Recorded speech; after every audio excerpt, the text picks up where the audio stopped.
All right, folks, we are going to go ahead and get started. Good morning. My name is Sonia Watson. I am the Capital Track Captain for West Slope Startup Week. We're super excited to have everyone here. I've been fortunate enough to be a part of West Slope Startup Week for very involved for 2 years now. This is our second year.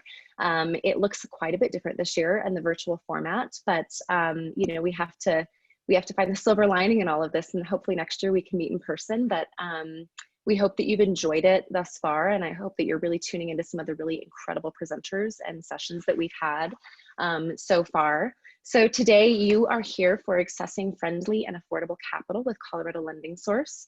Just a few things before we get started, just a couple housekeeping things. So remember to keep checking Sched if you haven't built out your schedule. If you're new to West Slope Startup Week, you know, I really encourage people to explore outside of their, you know, maybe the world that they live in, like Capital for me, you know, looking at our marketing track and our toolbox track and checking out some of our keynote speakers. There's some really incredible stuff out there. We're really proud with West Slope Startup Week because it's all crafted by our entrepreneurial community here. If you're brand new to it, all the speakers are from across the Western Slope and statewide as well. And really, you know, the goal at the end of the day with West Slope Startup Week is that we're learning from each other. We're sharing our stories with one another. We're gaining new skills, new insight from our presenters. But the biggest thing here is that we're connecting.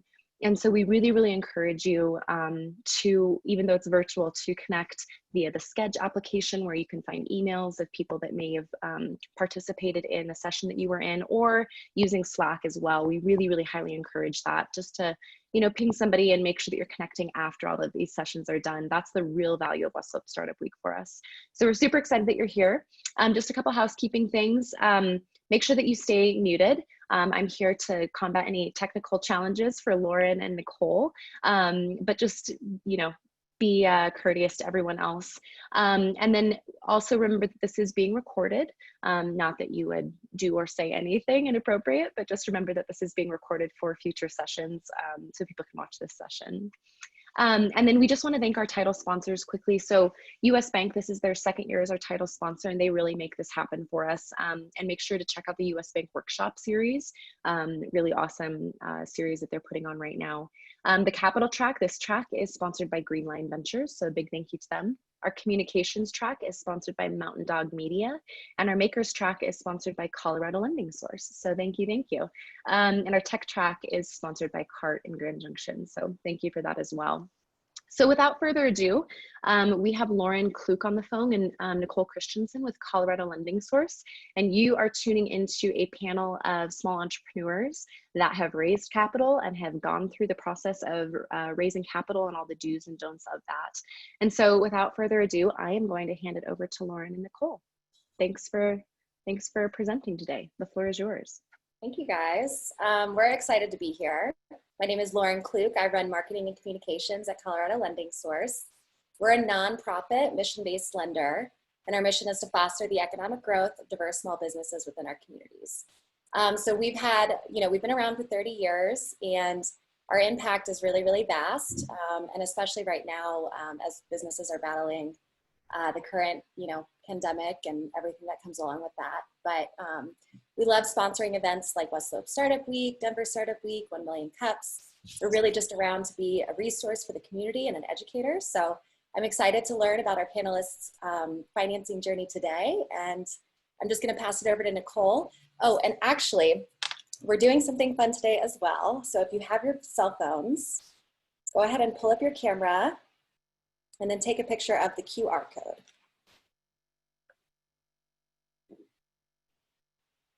And so maybe I can get some thumbs up if you see if it worked out for you guys. Okay, cool. All right, so we'll be doing this as we go along. And right now, those are just a few photos of some of our borrowers.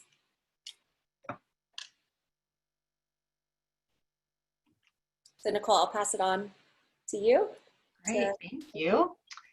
So we are going to do a few activities with this interface that you have on your phone. It's called Splash Mob. They're a pretty brand new business, and they are making this event, this virtual event today, a little more engaging and interesting. And we wanted to start with knowing a little more who's on the phone. So hopefully your phone now shows you this list of options to answer our first question. We'd love to know who's on the phone and specifically what stage is your business. So you can choose between ideation, startup, existing, which is over 2 years or more, and if you don't own a business. So if you'll answer those questions, and then I think Lauren has the results so that we can kind of give a high level. Yeah, so it looks like we have a couple people that don't own a business. We have so far 11 people that have an existing business with 2+ years, 4 people with startup less than 2 years, and then 5 people with ideation. So it's a good mix that we have today, which is great. So fun. Thank you all. All right, now that we got our hang of it, we have another question for the group. We definitely acknowledge that this pandemic has had impacts on businesses and personal lives and almost everything that we can think of. So we wanted to just have a quick answer to this question. What is one word to describe how COVID-19 has impacted your business? This one will be interesting to see the, oh, I have some emojis. Lots of exclamation points. Emojis? Yeah. There's a lot more words tied to an emoji, probably. I didn't even know you could send an emoji. So I'll run through these. So we have stressful, pukey face emoji, pivot, hectic, uncertainty, challenging, perseverance, wow. And then somebody that put in more than one word, finding the silver lining, finding a new direction for my business, and I would say it helped. So definitely diverse responses there. Thank you guys for sharing. It's great to acknowledge what everyone's going through and that you're here today to continue to educate yourself, be informed, and continue to move forward. I can't acknowledge that enough. And then for something totally different, fun, if you'll hold up your phone, the camera should take a picture of you. And Colorado Lending Source, one of our unofficial mascots is the gnome. We give away gnome awards to our small business success stories every year. Our employees, when they hit milestones like 5 and 10 years, get gnome awards. They're on our marketing material. It's just a really fun thing that we love. So we want to see all of you as a gnome right now. So take your selfies.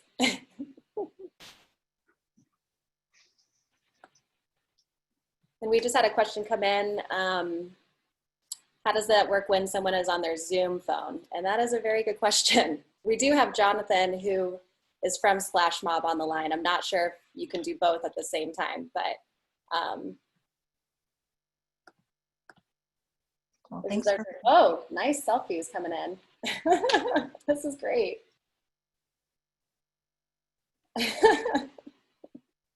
We'll be able to share this with you at the end. We can just email out these photos so that we can just kind of stay connected afterwards as well. Great. Well, thank you. That was really fun. Hopefully for you guys as much as for us. We're now going to move on to the panelist section of our presentation today.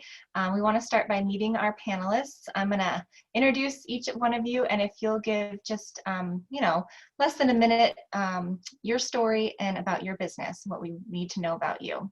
We'll start with Jonathan Ballesteros from Geyser Systems.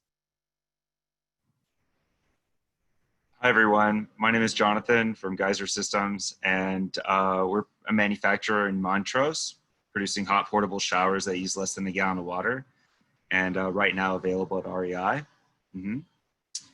Yep. Fantastic, thank you, Jonathan. All right, next on our panel we have Brittany Phelps with Thrive Yoga. Good morning, my name is Brittany and I'm with Thrive Yoga Colorado. We are a small group of yoga studios and retail boutiques on the Western Slope. Wonderful. Thank you for being here as well. And finally, we have Gina D'Orazio Stryker, owner of Gina Cucina. Hi, we're a small kind of food-based business. We're mission-based. We work to combat human trafficking and we feed people. Amazing. And we're based in Carbondale.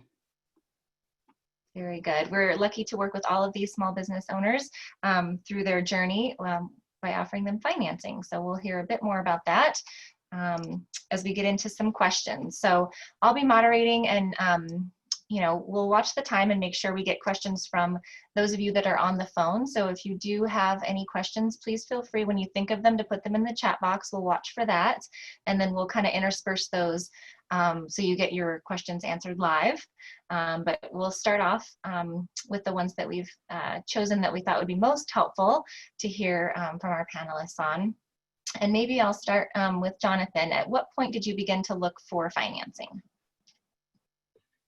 I would say we began to look for financing when we had major capital expenses, and we needed to start procuring those tools, as well as getting raw material. So just getting the very key thing and key ingredients to build and start manufacturing our product. Mm-hmm. And Jonathan, did you have a contract for selling your product at that time? We did. Yeah, we had a contract with REI, and by that time we already had quite a bit of money already spent on a whole bunch of tools, but we needed just a little bit more money to just cover the rest of the gap to deliver on those contracts. Yeah. Thank you. How about Brittany, with your story, with the first time that you looked for financing? What was the trick? We were in our third year of operations, and I had actually seller financed. I purchased a studio that was an existing business. And so we were in our third year. We were looking to refinance some existing debt. And also we had, for the first time, a really clear vision of what the future of our business was going to be, and pretty clear understanding of what our budget was and how we needed to operate. And so it became really apparent that refinancing and getting some additional funding was our next step. Great. And then Gina, how about you for your business? At what point did you need outside financing? When we were getting ready to launch into Whole Foods and Costco, I needed help, and we needed money for inventory, for a kitchen, for quite a few things. So that's when we reached out. Previous to that, we had been farmers market, and we were foraged from the farmers market for both Whole Foods and then later Costco. So great. All very different triggers for needing that outside funding. So I appreciate each one of your stories. The next question, when raising money, how are you able to adequately predict how much you would need to raise and or borrow? I see Jonathan laughing, so that means you get to answer this first. I mean, it's really funny. Like, the best words of advice that I ever was given from one entrepreneur to another is like, everything's expensive, period, the end. So, I mean, for us, it was a little bit more clear cut and dry, because kind of like Gina, who's needing the ingredients to prepare all the recipes, by then we already had a very well studied and mapped out idea of what's it going to cost to deliver on this contract, namely, like, what is it going to cost to get all these components in. And so when raising money for, let's say, a loan finance to deliver on this contract, it was pretty clear cut. Now, of course, there's always going to be surprises, like shipping costs went through the roof and all that good stuff, but you can account for that. Everything prior to a loan finance, though, and all the other things that it takes to start up a business, yeah, very hard to predict. I would love to hear what Gina, especially because manufacturing and working in a kitchen, I'm sure, are very analogous, So, but yeah, predicting is really hard, but it's important that you do that. Yeah. Thank you. Yeah, Gina, as another manufacturer of a product, what would you say? I'm still baffled by it. It's like, okay, so we have these orders, we need this, let's go do it. And then all of a sudden you have these orders come in and then those orders go away. It's just, it for me, I mean, I hate to say this, it's a gut instinct. It's just like, okay, if I'm going to make this work, this is what I'm going to need to do. And resilience, just continually. And I think I have a child walking in on me. I do. Hi, honey. So I don't have a direct answer. And much like Jonathan, it's like you have to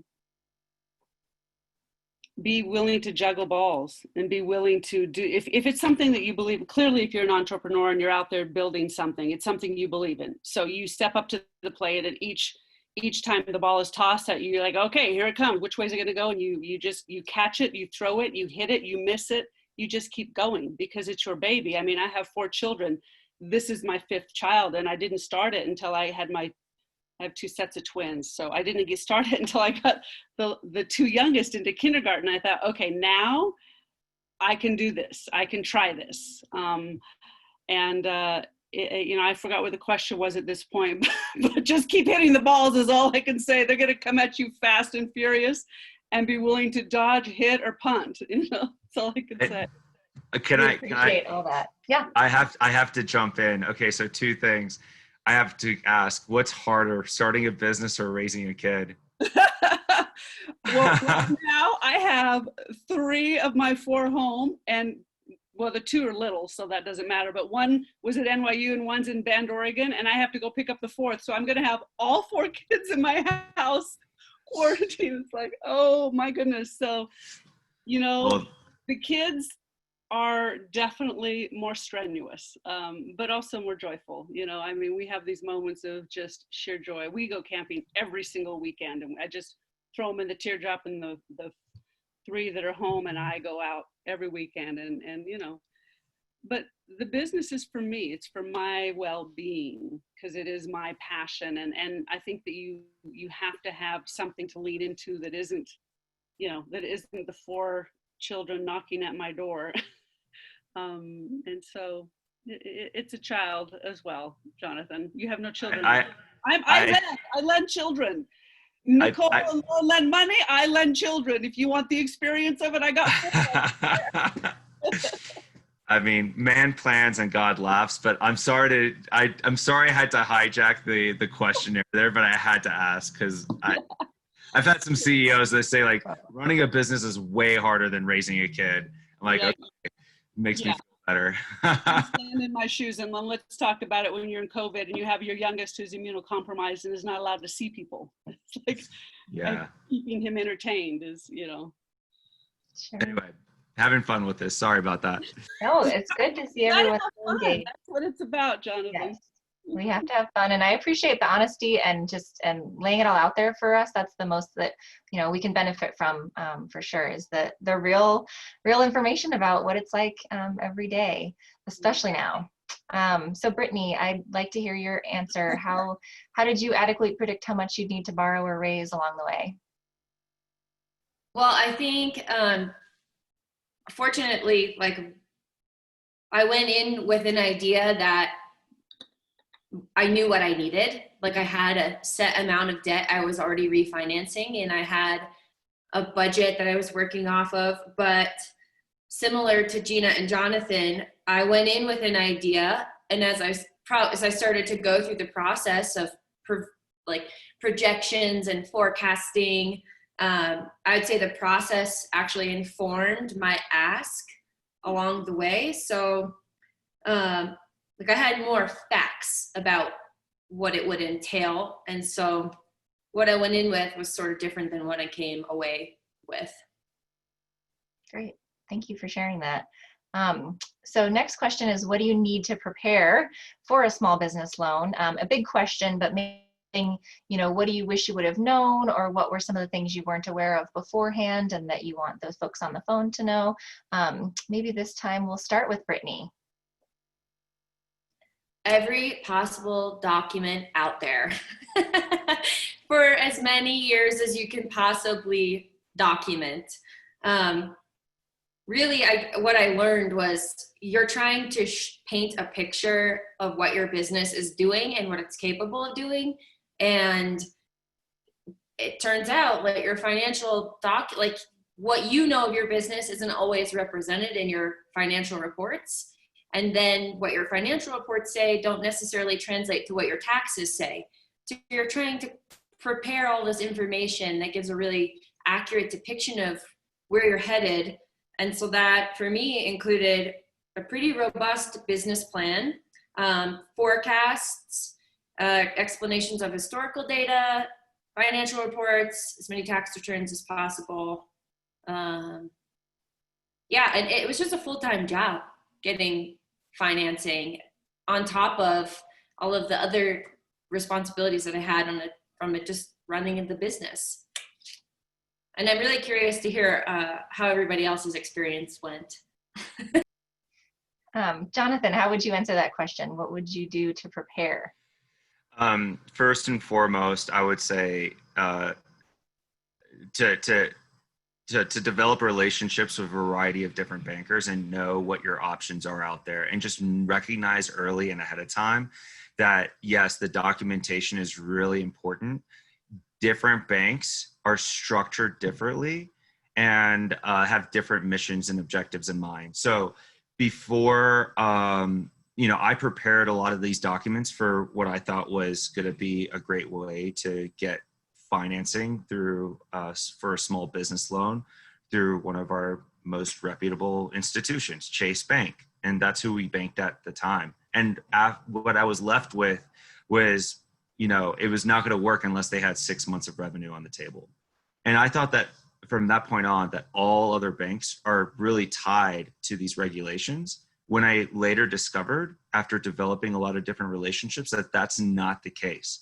There's other banks out there like Region 10 or Region 9, Colorado Lending Source. There's a lot of other banks out there that have a lot of different structures, and the documentations that they need to justify the loan is very different as well. So, just recognize that developing relationships early on really makes a very big difference. And, count on reaching out like maybe 3 to 6 months before you ever need the loan, just to say, hey, this is what I'm doing. This is what my business is about. Just want to say hi. What can we do? Maybe 6 months down the line, I may need to come to you and ask for a loan. And by that point, you have already developed a relationship with the banks, and you kind of know what their business model is structured like. Thank you so much. How about Gina? What would you add to how you'd prepare, what you wish you would have known?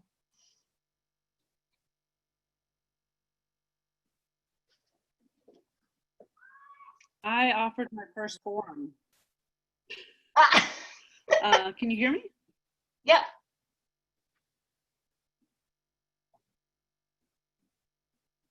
Looks like she's cutting in and out a little bit. Uh-oh. We might have lost her. I do have a question while we see if Gina can join us again. We do now? Oh, yes. Okay, so I offered my firstborn, and when they said no to that, I had to offer up a lot more.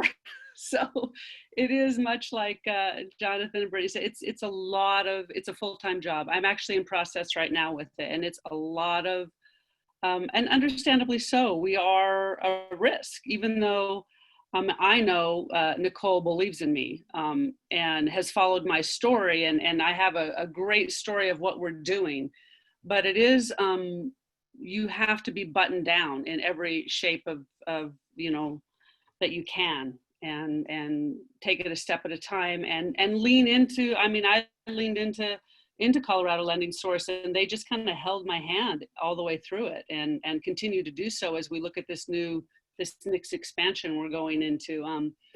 So I think the more you can have all your docs ready, and if you are willing to give up a firstborn, then I think you're good to go. These answers are great. I'm so glad this will be recorded, because I do appreciate each one of the things that you shared, and they're all so important. And to hear it from you, folks that have gone through it as small business owners, means so much more than me saying it every day. So I appreciate that. I did want to maybe jump to a question in our chat box, just so we make sure to get to it. The question is it possible for a business in the idea stage to get a loan, or how old should a business even be before trying to apply for a loan? I think in general, the way I answer that would be you need to be through research and development if it's a product. So there is no way to get a loan because the product isn't yet generating revenue if it doesn't exist yet and you're still designing it and getting patents and figuring out how it needs to look.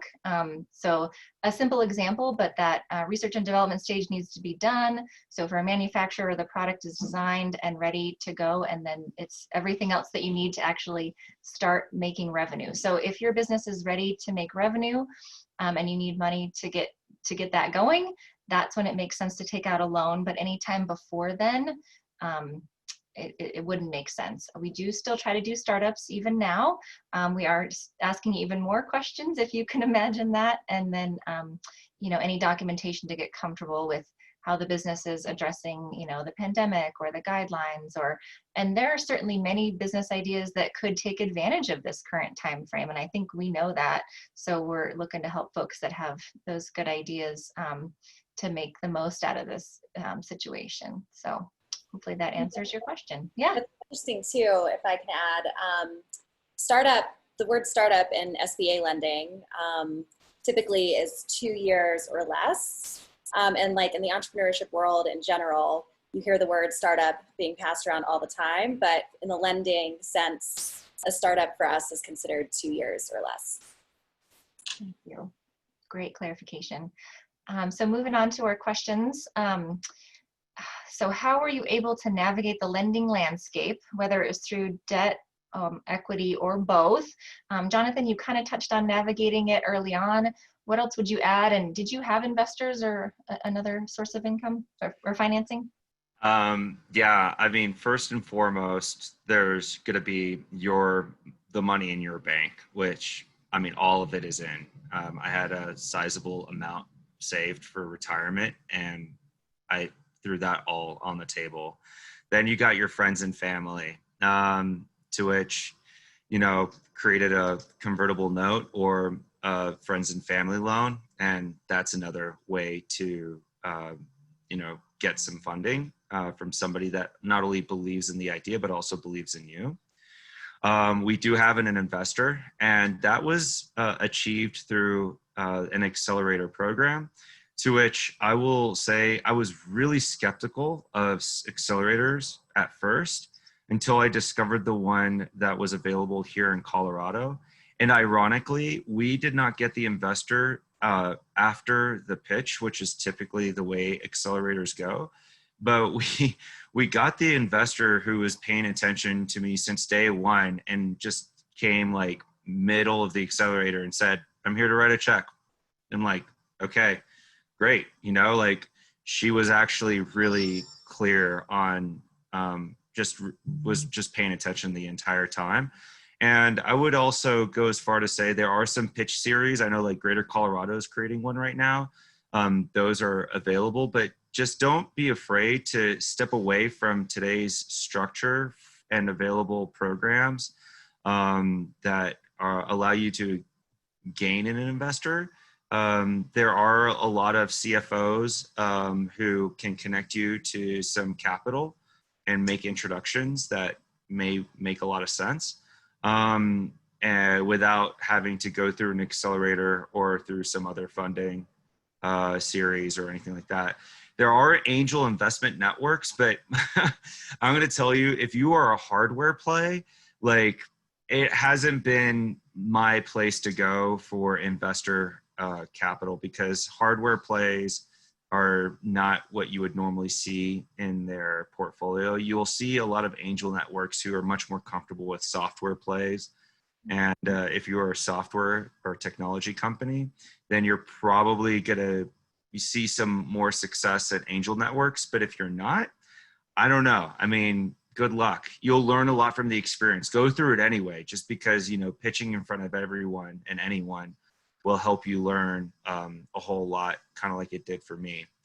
And then with regards to navigating the lending landscape in the banking realm, it was a really surprising journey. I mean, I will say I gave up after that experience with Chase Bank and thought that all banks were the same. But in the accelerator program, I found out about Region 10 and I got introduced to Dan Cinto, who's like a hero.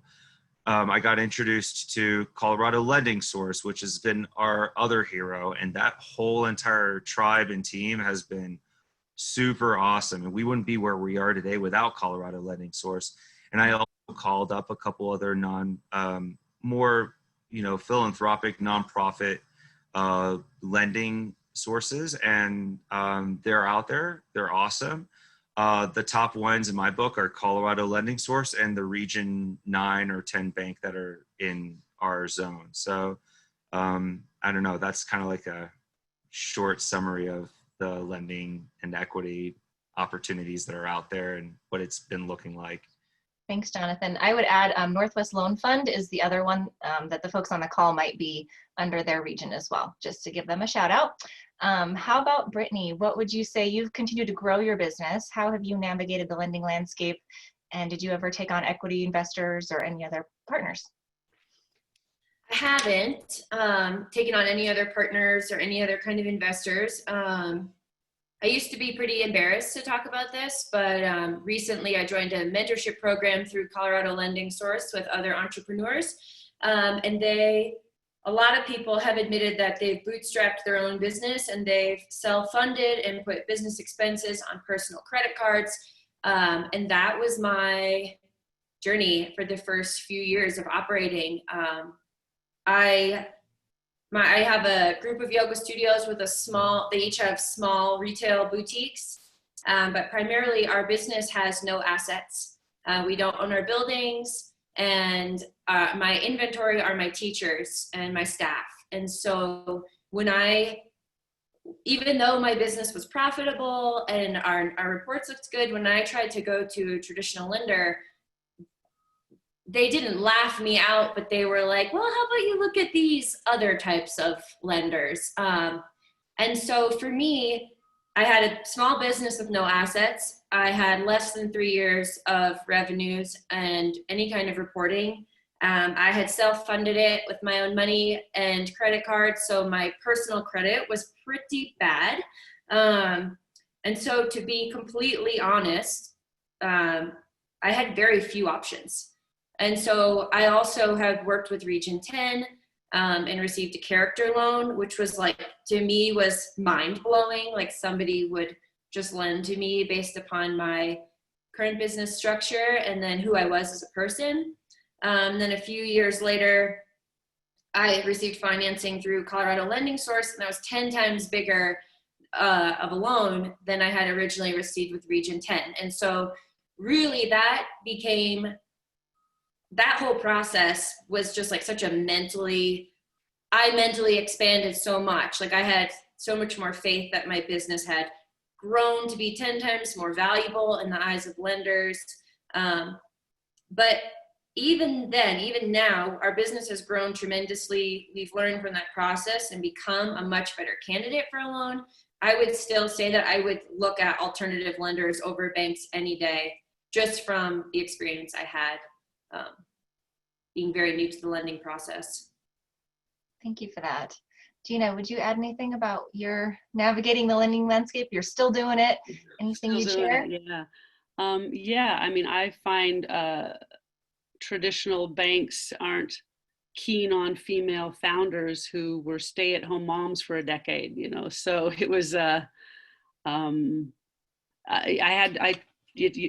had to go to people who believed in me as a person and believed in, what my vision was, because it certainly was not traditional banking. They turned me down flat unless I had a dad that was willing to sign on for me. And I'm like, yeah, no. So all my funding has been friends, family, and Colorado Lending Source. and they've all come through for me. If it's something you believe in, if for all those entrepreneurs that are on the phone and your heart is in it, I just say chase it and make it happen. I have chased it and made it happen every step of the way. And if it wasn't for my tenacity and resilience, I wouldn't be here today. And who knows if I'm going to make it out the other side of COVID, but you have to chase it. You have to jump in full feet and grab all the feet along the way and say, we're doing this, we're doing this. And, you know, and I lean into mentors. I have people who have done it, whom I lean into, say, okay, what do I do now? I'm in a corner, you know. So I don't see lending coming from traditional banks at all. I just I have not experienced that. I have yet to experience it. Let's put it that way. Even when I bought my first house, they asked for a male co-signer. I said, yeah, no, it's me. It's my house. It's my money. So, you know, and they had equity there, or they had something to, you know, lean into. Well, I appreciate you mentioning the mentors, and that kind of leads into our next question is, you know, what other resources for small businesses have you taken advantage of? I think mentors is a great one. Gina, do you have any other resources that you looked into to help maybe with the business planning, projections, any other resources you think people should know about? You know, where I live in Carbondale, we have an amazing community of even like the town, people on town council and people that your community around you that are living in the world that you live in, and our community is small enough that people know who I am. They saw me at the farmer's market. They know my kids, you know, so if you lean into your community and they get behind you and they support you, everybody shows up. Every time I cook a meal, they all show up. And that helps build, you know, not only a community around you, it helps with your business. I mean, I know 100%, Nicole, you guys invested in me because of that. Because I had this group of Mary followers who are like, oh my God, you got to go eat with Gina. Have you been invited to dinner over there? And so that's, you know, you have to lean into the community at hand, I think. And I've had success with that. Thank you. Mm-hmm. How about Jonathan? Any particular resources that, besides the actual lenders themselves, that you used along the way? I will say before I started this business, I was coming from corporate America. And then, and I tried a couple of smaller startups, but they were more like smaller passion projects, if you will. Then I quit my job and now I'm starting this thing called Geyser Systems. And I would say probably the most resourceful wing in this world are the other founders, entrepreneurs, and CEOs, because all of a sudden, kind of like what Gina is saying, you launch yourself into this thing that is pretty much insane. You don't know how it's going to work out, but it's going to work out because you said so. And because as long as you're standing around, it's working out. So, and you know, that's borderline nuts. Like all of a sudden you're saying things that you're like, this is probably the craziest thing I've ever done. And there's times when it gets really, really hard. Like the statistics for mental health for an entrepreneur, they're pretty, it's a reality check. I would probably point a new entrepreneur to that and say, like, are you sure? You know, like, because there's some grim realities about it. And the ones who can understand you when you talk, the ones that can listen to you and nod are the other entrepreneurs that are going to be around you. It's probably one of the best things that came out of the accelerator program. And when I started the accelerator program, I was in a really tough corner. And I'll never forget Justine Barone. She's like, oh, well, if you need more money, get a character loan from Colorado Lending Source. And I'm like, what? And she told me about what Colorado Lending Source is. She introduced me to Mike. Off we go. You know, like, so it's just really incredible what other founders are going to help you navigate, because they've been through that problem themselves. And every time you find yourself stuck in a quarter, all it takes is just one conversation to get out. And that's what it's been like for me. I'm sure Gina, Brittany, you guys could probably say the same thing about, we share this really strange thing, don't we? Yeah, I can't agree with you more, Jonathan. I'm, you know, my company won the FedEx Small Business Award, and there's a group of 10 of us that serve on the advisory board for FedEx. And we have been on the phone every day with each other since COVID hit almost. I mean, on a text string, because we're all 6 of the 10 are going down. It's like, and we were on the phone with the head of sales and marketing at FedEx the other day, and he's like, we are the community that keeps each other going and keeps pushing each other forward, that keeps believing in one another. And there are those of us that would just shut the doors right now if we didn't have that contact with other founders. I do think you got to lean into the crazies. And those of us that are out there, entrepreneurs, we are the crazies. I'm sorry to say, we are not traditional. We are not, you couldn't put me in I just couldn't work in confines. I never have been able to. And if you are an entrepreneur, if you believe in what you're doing, lean into the other people that are doing the same thing. And that's where you're going to find your strength, your courage, your advice. I mean, everybody that's a mentor of mine has already done it.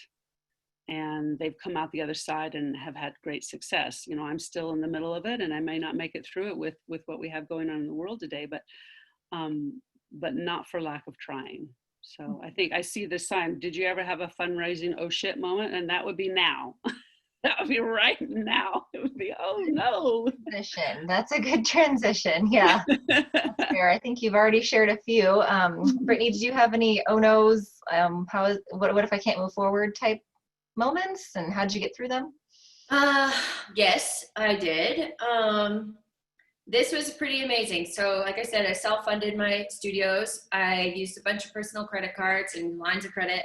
I was so proud of myself. I dug myself out of that credit hole, and thousands of dollars. And right in this process of applying for loans, I applied, I forget what the other one was called. It's similar, actually, Marie Peters from Colorado Lending Source referred me to her. So I applied for that loan, Colorado Lending Source, Main Street loan, and then the SBA loan. And I was really hoping to get the SBA loan. And I was so proud of myself for paying off all of this debt. I must have scheduled my final credit card payment a week before, submitted my SBA loan. There was 7 things they were gonna rate me on to give me my SBA lending score. Right as they pulled my credit dropped 50 points for paying off my credit card. So I thought I was being financially responsible and doing the right thing. I thought I was going to look like a better candidate because I had no other loans. And I didn't qualify for that SBA loan anymore because of that credit drop. So it dropped 30 points. That day they pulled my credit. 3 days later, it went up 50 points. It was just I called Marie and I was hysterically crying. Is this the end for me? I'm shaking right now because I just remember it so much. 2 months worth of work, years worth of trying to get out of debt, trying to be a better lender, trying to set myself up personally and professionally. And right in that 24-hour period, it just seemed like all my financing options were just going to be, it just wouldn't happen.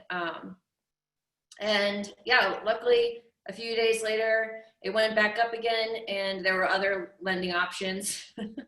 and it worked out for the best because I ended up with this network of amazing people. Thank you for sharing that. Yeah, thanks for letting me tell how share. brave you're being, and it's so much for the benefit of everyone else on the phone. So thank you all for the candid answers. We have just a couple minutes before we do a breakout, which will be another way to engage with everyone else. So I'd like to maybe do a minute from each of our panelists to answer the last question. If you can leave the group with any piece of advice about operating a business, I feel like we've heard a lot of great information from you so far, but if there's one thing you want to make sure to either reiterate or that you haven't shared yet, Jonathan, what would that be? Please skip me. Give me 5 more seconds because there's just Gina, Brittany, help me out here. Gina, she's laughing there. Oh my goodness. So what I would say is lean into the faith of yourself, because something I just have learned in this last week is if you don't do it, it doesn't get done. And I hate to say that, but that is the honest to goodness truth. I just lost one of my biggest customers because my co-packer didn't get their glass jars in time. And the co-packer or the customer was like, yeah, sorry, you didn't make our delivery date, so we don't want it anymore. And I'm like, so I think it's what I can't express enough. I think Jonathan, Brittany might feel the same way. Is it's your child, it's your baby. You got to watch it every step of the way. And if you're a toddler like Mike, we are toddlers still. You're kind of walking around like this, just holding it up, making sure it's moving forward, moving forward, moving forward. And I'm sorry, all my analogies are children, but that's my life. But just really, you had the faith enough to start it, have the faith enough to stick to it, and to keep. Resilience is just, it's just the name of the game. You have to, if you're going to choose this path, it's a path of being resilient and having grit and grace as you walk through the fire, because if you come out the other side, whether you fail or whether you succeed, you're going to have learned a lot, and you're going to have, if you fail, you're going to have the experience to do it different and better the next time. If you succeed, then you keep going forward and doing what you're doing and see how else. I mean, my biggest, the biggest gain in my business is the fact that the bigger I get, the more lives I get to change in combating human trafficking. The more people I can make aware of what the mission is, the larger Gina Cucina gets. And so every step of the way, I say to myself, okay, we're going to save a 14-year-old girl today if we do this and if we do it right. And you find that that's something that you can hold on to, that in the toughest moments, you can push through. Because it's not easy. It's not for the faint of heart. It's not a hobby. It just isn't. It's just not a hobby. It's your passion, and it's not there. There are moments of glory and ease, but I mean, anybody who's done it knows how hard it is. And the beauty of it is both my boys, unbeknownst to each other and myself, wrote their senior projects on their mother and her business. And that is the gold. And it was all about my resilience and stepping up and building this business for them, for their futures, because I had to. So just remember, that's all I can say is remember that. You had the faith enough in yourself to start it, have the faith in yourself to finish it. Incredible. Jonathan, did that give you some time to add any more words of wisdom? Yeah, no, thank you. And it's really inspiring because I mean, Gina's spot on. I mean, I think every entrepreneur's journey, there will be a time where it's like, not only is it, oh shit, but I mean, I'm going to tell you straight up, you'll be on your knees. You'll be on your knees. You'll be crying. You'll be steeped in credit card debt. You'll be totally in a financial situation where you're like, I have no other option. You got to just pick yourself up. And that's for me to talk about it is one thing, but like, that's part of the journey of an experiencing, like, things will go wrong, plan on it, and that's it. But outside of that, I'll even spin off of Gina's, baby analogy, because there will be a point where you're going to launch the company and you're going to be like, is my baby ugly? Is my baby ugly? Is my baby ugly? And and that's a moment where you're gonna be like published and you're gonna feel exposed. You're gonna feel raw. You're gonna feel naked in front of the public. Like, think about publishing a book. Like, you put so much hard work and effort. And now you're launching. There will be a moment where you're gonna feel very vulnerable. And so I'm gonna just tell it to you guys straight ahead of time. Like, doing the extra diligence and taking the extra time to solve a problem that's really going to make a difference for people. If you have a product in front of someone and you don't even just, like, you let your baby walk and everyone's like, I want to pick up this baby and run with it because this is exactly what I've been looking for. Like, find a problem that people really need to have solved that would really make a big difference in their lives.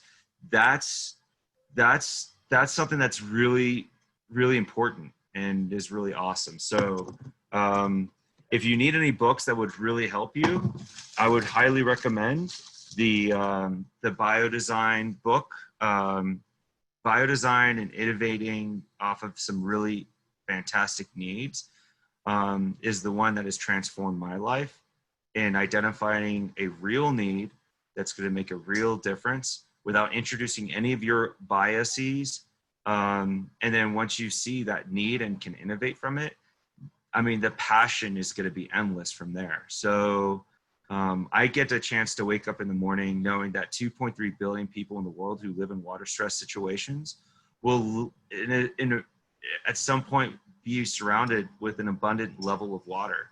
And that's a byproduct of the technology that we've innovated off of a real need that is not only needed across the world, but also in camping situations or natural disaster situations, a variety of different situations. And finding that real need and solving that problem for people, really, that's the biggest difference. Try your best to not introduce your own biases.